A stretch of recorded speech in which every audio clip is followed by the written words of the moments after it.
नमस्कार मित्रों, जैसा कि हम लोग दीनदयाल उपाध्याय गोरखपुर विश्वविद्यालय गोरखपुर के बीए सिक्स्थ सेमेस्टर एग्ज़ामिनेशन 2024 के लिए एमसीक्यू हल कर रहे हैं।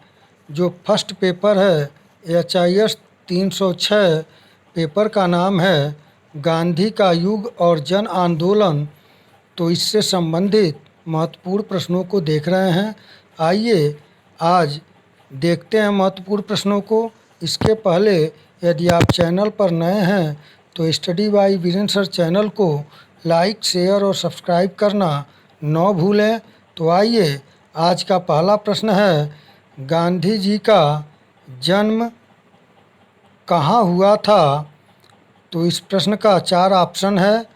चारों ऑप्शन से आप सही ऑप्शन का चयन करें। इस प्रश्न का सही आंसर जो होगा वह होगा ऑप्शन ए, पोरबंदर में। और यदि प्रश्न यह बने कि गांधी जी का जन्म कब हुआ था, तो 2 अक्टूबर 1869 ईस्वी को। आइए अगले प्रश्न को देखें। दूसरा प्रश्न है आपके लिए कि गांधी जी भारत कब लौटे? तो प्रश्न 4 ऑप्शन है इस प्रश्न का, आप सही ऑप्शन का चयन करें। तो इस प्रश्न का सही ऑप्शन जो होगा वह होगा ऑप्शन ए, 9 जनवरी 1915 ईस्वी में गांधी जी भारत वापस लौटे। और गांधी जी कहाँ से लौटे, यदि यह प्रश्न पूछे तो इस प्रश्न का सही आंसर होगा दक्षिण अफ्रीका से। आइए अगले प्रश्न को देखें। प्रश्न संख्या 3 है कि किसे सेना में भर्ती कराने वाला सर्जेंट कहा गया? 4 ऑप्शन आपके सम्मुख हैं, आप सही ऑप्शन का चयन करें।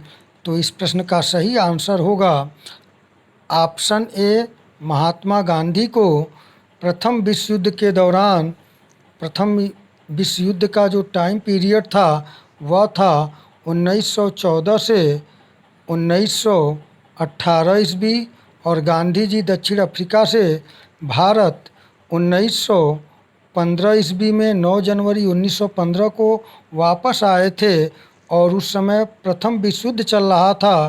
तो उन्होंने भारतीयों को अंग्रेजी सेना में भर्ती होने के लिए प्रेरित किया, इसलिए उन्हें सेना में भर्ती कराने वाला सार्जेंट कहा गया।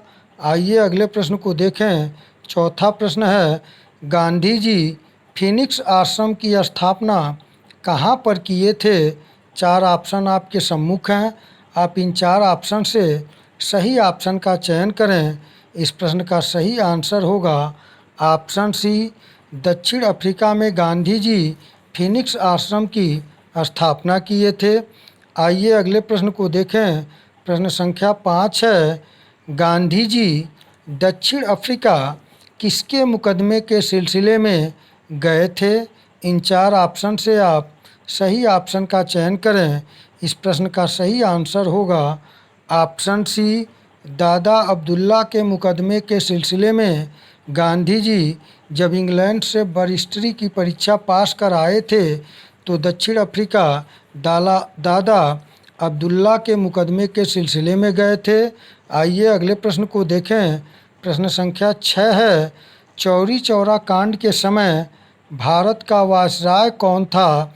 इन 4 ऑप्शन से आप सही ऑप्शन का चयन करें। तो इस प्रश्न का सही आंसर है option D, reading. Chauri Chaura कांड के समय भारत का वायसराय था। आइए अगले प्रश्न को देखें। 7वां प्रश्न है, कैसर ए हिंद की उपाधि किसे दी गई थी?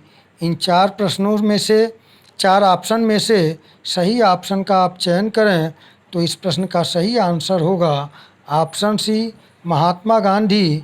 महात्मा गांधी को जब उन्होंने प्रथम विश्व युद्ध के दौरान अंग्रेज़ों का सपोर्ट किए थे और अंग्रेज़ी सेना में भारतीय युवाओं को भर्ती करने के लिए प्रेरित किए थे, उस समय अंग्रेज़ी हुकूमत ने इन्हें कैसर ए हिंद की उपाधि दी थी।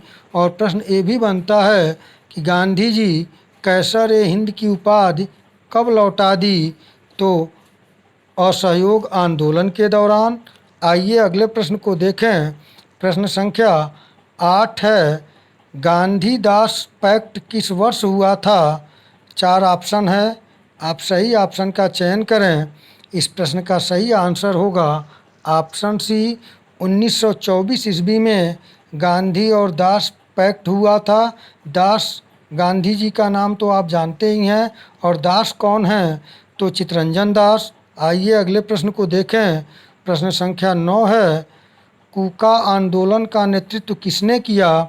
4 ऑप्शन है, आप सही ऑप्शन का चयन करें। तो इस प्रश्न का सही आंसर होगा ऑप्शन ए, गुरु राम सिंह कूका आंदोलन का नेतृत्व किया था। आइए अगले प्रश्न को देखें।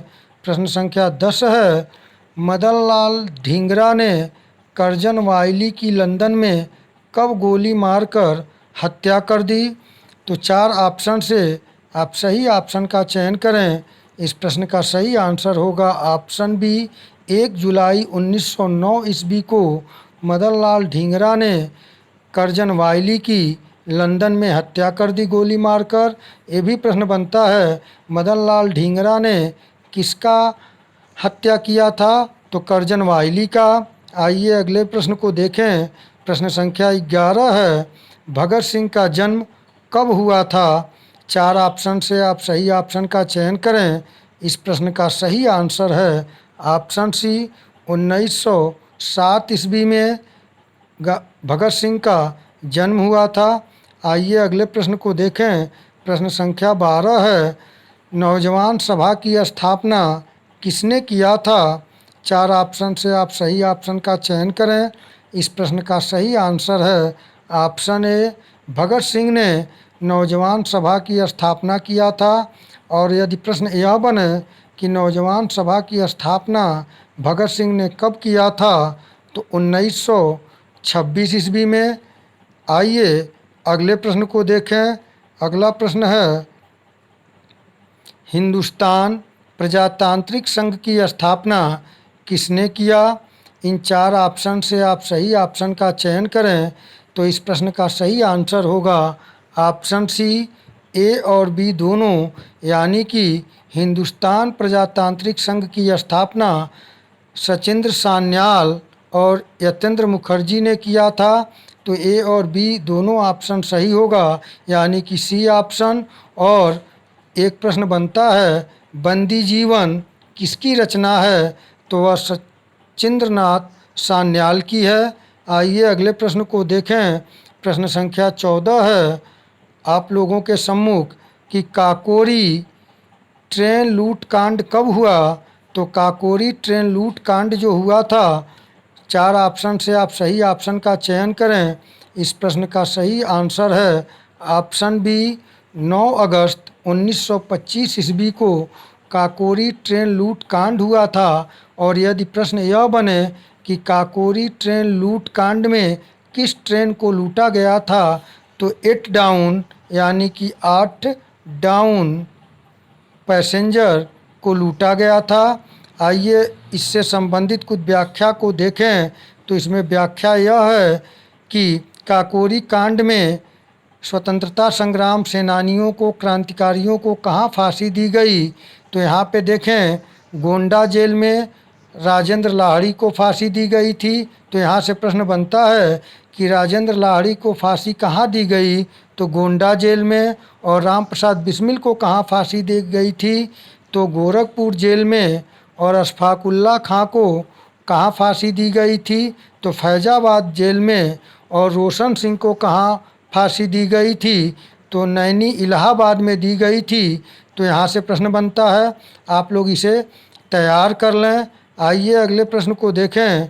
प्रश्न संख्या 15 है आप लोगों के सम्मुख कि राम प्रसाद बिस्मिल को कहाँ फांसी दी गई थी? अभी इसके ऊपर ही मैं बताया हूँ, आप लोग कमेंट के माध्यम से इसका आंसर जल्दी दें। इस प्रश्न का सही आंसर जो होगा वह होगा ऑप्शन ए, राम प्रसाद बिस्मिल को फांसी गोरखपुर जेल में दी गई थी। आइए अगले प्रश्न को देखें। प्रश्न संख्या 16 है, असेंबली में बम किसने फेंका? तो असेंबली में जो बम फेंका, इन 4 ऑप्शन से आप सही ऑप्शन का चयन करें। तो इस प्रश्न का सही आंसर होगा ऑप्शन ए, भगत सिंह और बटुकेश्वर दत्त ने असेंबली में बम फेंका था। आइए अगले प्रश्न को देखें। प्रश्न संख्या 17 है, इंडिया होम रूल सोसाइटी की स्थापना किसने किया था? 4 ऑप्शन आपके सम्मुख हैं, आप सही ऑप्शन का चयन करें। इस प्रश्न का सही आंसर होगा ऑप्शन ए, श्याम जी वर्मा कृष्ण ने इंडिया होम रूल सोसाइटी की स्थापना किया था। आइए अगले प्रश्न को देखें। प्रश्न संख्या 18 है कि गदर पार्टी का पत्र गदर कैसा पत्र था? 4 ऑप्शन है, सही ऑप्शन का चयन करें। तो इस प्रश्न का सही आंसर है ऑप्शन ए, गदर पार्टी का पत्र जो गदर नाम से प्रकाशित होता था वह साप्ताहिक पत्र था। आइए अगले प्रश्न को देखें। प्रश्न संख्या 19 है, किस रिपोर्ट को संविधान का ब्लूप्रिंट माना जाता है? तो इन 4 ऑप्शन से आप सही ऑप्शन का चयन करें। इस प्रश्न का सही आंसर है option B, Nehru report. Nehru report को संविधान का ब्लूप्रिंट माना जाता है। यदि प्रश्न यह पूछे कि नेहरू रिपोर्ट कब प्रकाशित हुआ, तो 1928 ईस्वी में। आइए अगले प्रश्न को देखें। प्रश्न संख्या 20 है, काबुल में अंतरिम भारतीय सरकार की स्थापना किसने किया था? 4 ऑप्शन से आप सही ऑप्शन का चयन करें। इस प्रश्न का सही आंसर है ऑप्शन बी, राजा महेंद्र प्रताप ने काबुल में अंतरिम भारतीय और अस्थायी सरकार की स्थापना किया था। आइए अगले प्रश्न को देखें। प्रश्न संख्या 21 है, यंग इंडिया का प्रकाशन किसने किया? इन 4 ऑप्शन से आप सही ऑप्शन का चयन करें। इस प्रश्न का सही आंसर है ऑप्शन ए, महात्मा गांधी ने यंग इंडिया का प्रकाशन किया था। और यदि प्रश्न यह बने कि एनी बेसेंट ने किन समाचार पत्रों को प्रकाशित किया था, तो कॉमनवील एक पत्र था, कॉमनवील, और दूसरा इनका समाचार पत्र था न्यू इंडिया। तो यहाँ से प्रश्न बनता है कि कॉमनवेल्थ का प्रकाशन किसने किया?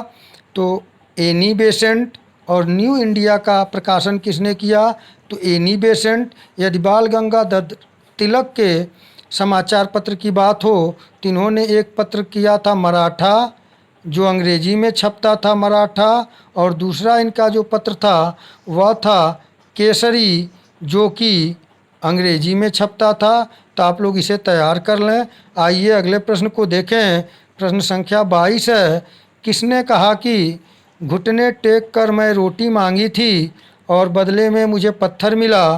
तो स्टेटमेंट जो है इन 4 ऑप्शन से आप सही ऑप्शन का चयन करें। सही ऑप्शन है ऑप्शन बी, महात्मा गांधी ने सविनय अवज्ञा दांडी मार्च शुरू करने से पहले कहा था कि मैंने घुटने टेक कर मैं रोटी मांगी थी और बदले में मुझे पत्थर मिला। आइए अगले प्रश्न को देखें। प्रश्न संख्या 23 है कि अगस्त प्रस्ताव की घोषणा किस वर्ष की गई? इन 4 ऑप्शन से आप सही ऑप्शन का चयन करें। इस प्रश्न का सही आंसर है ऑप्शन बी, 1940 ईस्वी में अगस्त प्रस्ताव की घोषणा की गई। आइए अगले प्रश्न को देखें। 24 नंबर प्रश्न है कि बेबल योजना की घोषणा कब की गई? तो 14 जून 1940, 14 जून 1942, 14 जून 1945 और 14 जून 1946। इन 4 ऑप्शन से आप सही ऑप्शन का चयन करें। इस प्रश्न का सही आंसर है ऑप्शन सी, 14 जून 1945 को। आइए अगले प्रश्न को देखें। प्रश्न संख्या 25 पूछा गया है, आप लोगों के लिए महत्वपूर्ण प्रश्न है। इंग्लैंड में जुलाई 1946 के आम चुनाव में किस दल की विजय हुई? इन 4 ऑप्शन से आप सही ऑप्शन का चयन करें। तो इस प्रश्न का सही आंसर होगा ऑप्शन ए, मजदूर दल। यानी कि इंग्लैंड में जुलाई 1946 में जो आम चुनाव हुए उसमें मजदूर दल की विजय हुई। आइए अगले प्रश्न को देखें। प्रश्न संख्या 26 है कैबिनेट मिशन योजना भारत कब पहुंचा? 1942 ईस्वी में, 1946 ईस्वी में, 1947 ईस्वी में। उपयुक्त में से कोई नहीं। आप इन 4 ऑप्शन से सही ऑप्शन का चयन करें। इस प्रश्न का सही आंसर होगा ऑप्शन बी, 1946 ईस्वी में कैबिनेट मिशन योजना भारत पहुंचा। और यहीं से प्रश्न बनता है कि भारत में संविधान सभा का गठन किस योजना के आधार पर हुआ? तो कैबिनेट मिशन योजना के आधार पर। आइए अगले प्रश्न को देखें। प्रश्न संख्या 27 है, सुभाष चंद्र बोस का जन्म कब हुआ था? 4 ऑप्शन से आप सही ऑप्शन का चयन करें। तो इस प्रश्न का सही आंसर है ऑप्शन सी, 23 जनवरी 1897 ईस्वी में सुभाष चंद्र बोस का जन्म हुआ था। और कहाँ हुआ था? तो कटक में। कहाँ हुआ था? कटक। इस समय कटक कहाँ पर है, किस प्रांत में है? ये प्रश्न पूछे तो उड़ीसा में है। तो आप इसे तैयार कर लें। आइए अगले प्रश्न को देखें। प्रश्न संख्या 28 है, आज़ाद हिंद फौज की स्थापना किसने की? 4 ऑप्शन से आप सही ऑप्शन का चयन करें। इस प्रश्न का सही ऑप्शन है, उत्तर है option A, captain Mohan Singh ने जापान के जो बंदी थे भारतीय, उनको लेकर आज़ाद हिंद फौज की स्थापना किया था। और सुभाष चंद्र बोस ने इसका नेतृत्व संभाला था और शाहनवाज इसके सदस्य थे। आइए अगले प्रश्न को देखें। प्रश्न संख्या 29 है, आज़ाद हिंद फौज के कैदियों का मुकदमा कहाँ पर चला? इस प्रश्न का 4 ऑप्शन है, आप सही ऑप्शन का चयन करें। तो इस प्रश्न का सही आंसर होगा ऑप्शन ए, लाल किले में। आइए अगले प्रश्न को देखें। प्रश्न संख्या 30 है, भारत के आज़ादी के समय इंग्लैंड का प्रधानमंत्री कौन था? 4 ऑप्शन आपके सम्मुख हैं। आप इन 4 ऑप्शन में से सही ऑप्शन का चयन करें। तो इस प्रश्न का सही आंसर है ऑप्शन ए, क्लीमेंट रिचर्ड एटली जब प्रधानमंत्री थे उस समय भारत आज़ाद हुआ। आइए यही आप लोगों के लिए यह मेरा MCQ का चौथा वीडियो था। इन 4 वीडियो के माध्यम से मैं आपके पूरे सिलेबस को हल करने का प्रयास किया हूँ। आप लोग इन प्रश्नों को तैयार कर लें, व्याख्याओं को देख लें। आप लोगों का पेपर बहुत अच्छा होगा। अब इसके बाद मैं सेकंड पेपर HIS जो ऑप्शनल पेपर हैं उनमें से HIS 307 से संबंधित प्रश्नों को मैं कराऊंगा। तो मित्रों, आप लोग इसे तैयार कर लें। आप लोगों का पेपर अच्छा हो।